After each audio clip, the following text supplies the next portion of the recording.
What's up, guys?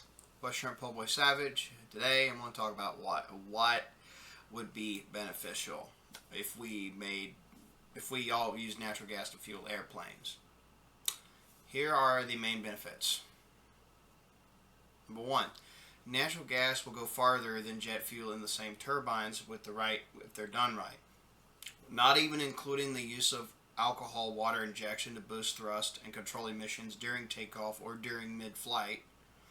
Two, natural gas in a liquid form has a lot of safety features that can be used for it to make it much safer than most liquid fuels, including manipulating LNG's properties to our advantage. Let me show you why in this clip right here. Unless trapped within a confined space, the burning will not create an overpressure or explosion, and LNG terminals do not create confined space. Another safety feature is that LNG by itself does not burn. The vapors will burn only when mixed with air, and then only with a lazy flame. A lazy flame means that LNG burns more like a candle than a blaze. This is different from other gas fuels such as propane and gasoline, which are highly flammable. As LNG mixes with more air, the mixture becomes too lean to burn. Well, that was pretty educational, wasn't it? Now to go into this other shit and get this out of my way. Continuing on. You see the implications of how safe liquefied natural gas and biomethane would be. Since I just gave you a spoiler, we'll get to that soon. Why I mention it.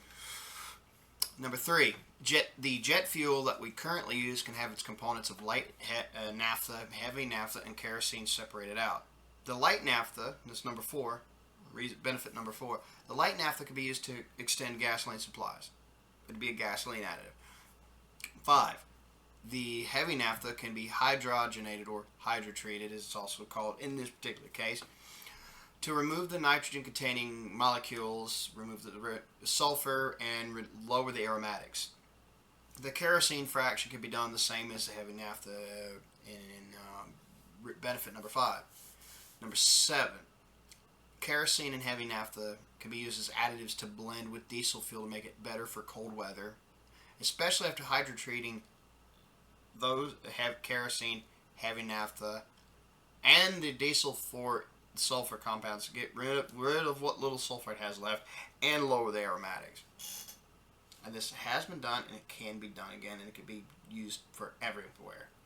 8. From the reasons I've listed already, emissions will bottom out to practically nothing compared to what they are now. 9. Diesel fuel supplies will dramatically go up. They'll be drastically extended. Not even factoring everything I said about biodiesel as an additive in my Clean Earth Market Style episode 3 or the first 3/4 of episode 4 when I went into rehashing what it would take to adopt more biodiesel across the board, the infrastructure changes needed, and then finally getting to what to do with all that glycerin, make biopropane out of glycerin. Although they would just add to this, the emission lowering and engine life extension and fuel suppliers going further anyhow. 10. Emissions will go down across the board, as I've already emphasized in reason 8, but performances can be made to go up, and hey, the air will be so much nicer because of all the previous benefits I just mentioned. I don't know about you, but I hate the smell of sulfurous exhaust. I don't need any chemtrail conspiracy hypotheses when the exhaust pollution out of a jet fuel's out of a jet fuel's combustion is a chemtrail in and of itself, okay? Due to all the poisonous nonsense that the exhaust contains.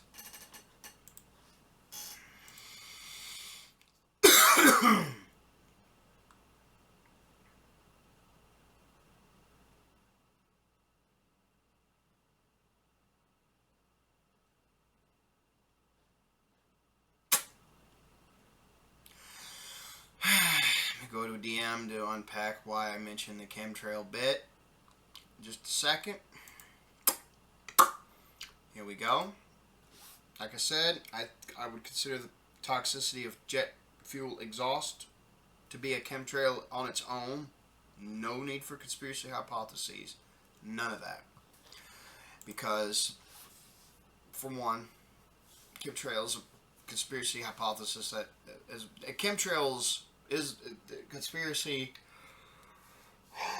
jargon. Is a hypothesis that's been peddled for decades. The problems are the economics and tech needed for the infrastructure to carry the aerosol. That's going to put extra weight on the aerosol making fluids and such in tanks. You're not going to hide that. The tech needed to shield the lines and the tungsten carbide to coat over the nozzles to spray aerosol into the exhaust is not going to be hidden. It will be noticeable. There are also physics, fluid dynamics, thermodynamics, combustion kinetics, combustion dynamics, son of a bitch, and all sorts of other factors in physics and chemistry that go into the making of the thrust to propel the turbines and henceforth propel the planes themselves. You could ever so easily fuck up or even foobar without much effort due to the expansion of said aerosols and stuff like that. Messing with, very easily mind you, messing with the expansion of the exhaust. That's how very minimally likely that shit is. And the worst that'll come to shove is it gets exposed and everybody gets gaslit into being lumped in with the actual conspiratards that are out there. Go look up my damn video where I bust conspiracy theory hypotheses. The guideline that comes straight out of the book Cold Case for Christianity, how to actually address that, and which is also a response to my 2 cents video where he fucked up drastically by saying the 6 criteria were 3, then added a 7th criteria which invokes Occam's and Hanlon's razors as a final shit test. And then after that I cussed and trolled the FUDs, because of course I did. So check that out down below if you want to see why in this. So it's not likely. It's not fucking likely.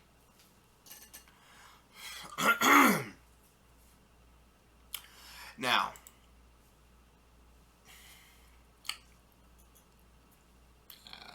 on to 11. We could use more widespread biomethane production by converting shit and piss slurry lakes from feedlots into biomethane digesters. 12.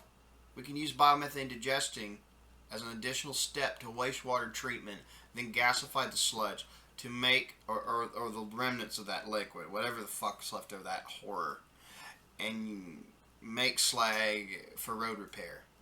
With hydrogen and carbon monoxide turned into synthetic natural gas. Hell, that same infrastructure, I'm just going to jump to reason 17 so I can skip over when I get to it. You can use the same tech to make synthetic diesel, synthetic kerosene, synthetic heavy naphtha to be used together for diesel fuel supply extension even further, and natural gas and biomethane supply extensions out the wazoo. Okay, that is big. Alright, now, yeah, this leftover slag, if you use a plasma arc, can be used for road repair, maintenance, and all that stuff. And if you want to know something about plasma arcs that I learned from Paul Mario Babcock, and everyone can recreate with whatever they have on hand, and actually write the means down. Check this clip out.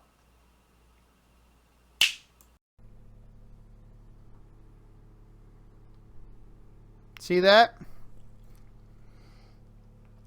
Oh, this is a screenshot of an experiment done on Magnetic Energy Secrets by Paul Mario Babcock. Any fucking body could replicate this. It's a simple circuit to use to compare the energy of expression effect of 2 electrical bodies of equal resistance. One body being a coil and the other being a resistor. And speaking of that whole plasma arc for plasma CO2 dry reforming, Here's this one. This was a 4 Henry 40 ohm solenoid coil, and it was gas. It had might have had a little air in it, but the pellets were. There's a core constructed of pelletized carbon-free steel, and the pellets were coated with acrylic. And what happened then?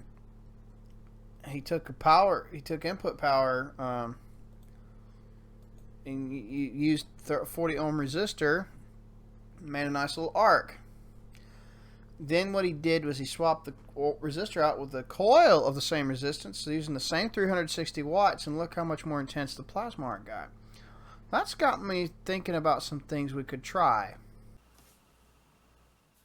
You can clearly see that was that was a clip I had from my critiquing the fossil fuel video by John Stossel and adding some points that were left out that I think were very important.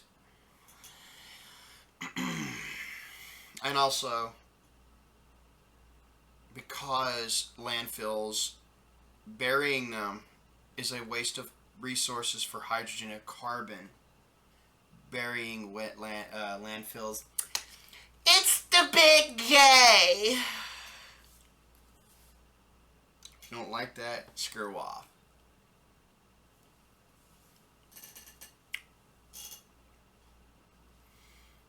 But yeah, 13. Domestic and international economies would deflate for the better.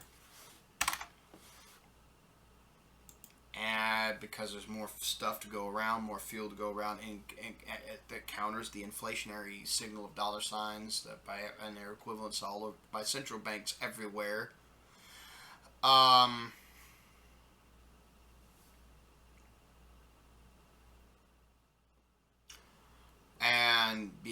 the signal strengths of various assets and their powers as assets in the economies would go up. That would ripple out everywhere. And if you want to know the biggest issue with central banking, it's not hard to understand.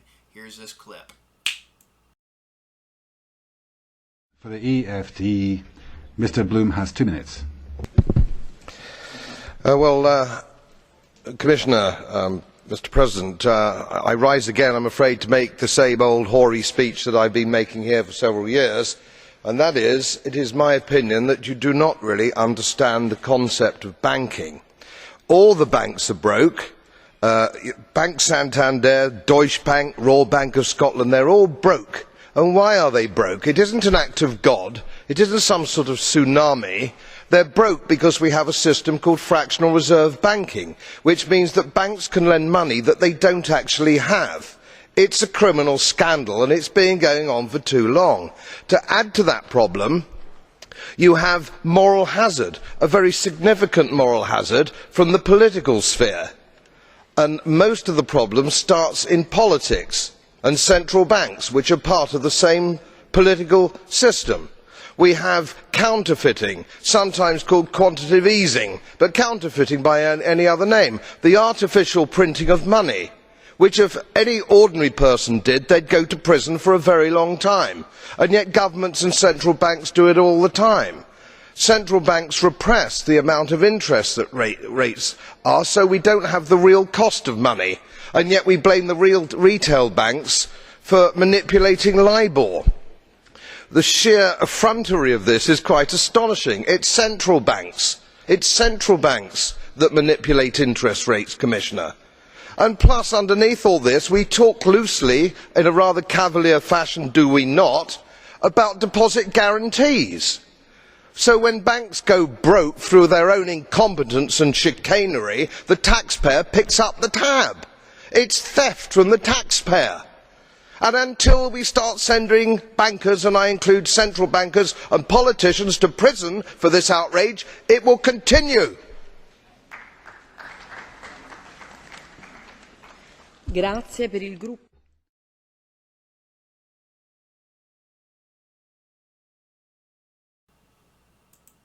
Now that you know that, let's continue with the rest of the fucking video, shall we? Number 4, domestic employment for jobs will go up. 15, people will domestically and regionally benefit more and more immediately. 16, profitable self-sufficiency will always be welcome as far as I'm concerned. 17 already addressed it, skipping over. 18, we could grow cattails on the banks of feedlot soy lace in mid-transition to making them biomethane digesters. In the banks of whatever wastewater runoff and sewage could be that would be let run off so we can actually extract the sugars to make alcohol with, ethanol with, and then the rest of that could be gasified. 19. This is the final benefit.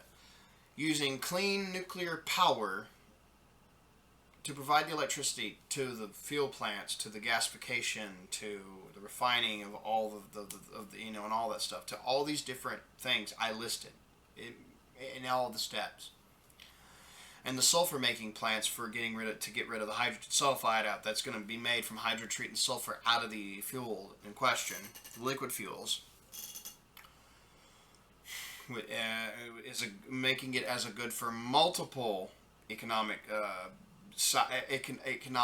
form, multiple business interests and markets, if you will only make this shit all the more sustainable and all the better. Well, why ain't this done? I don't know. Fucking politicking, that's why!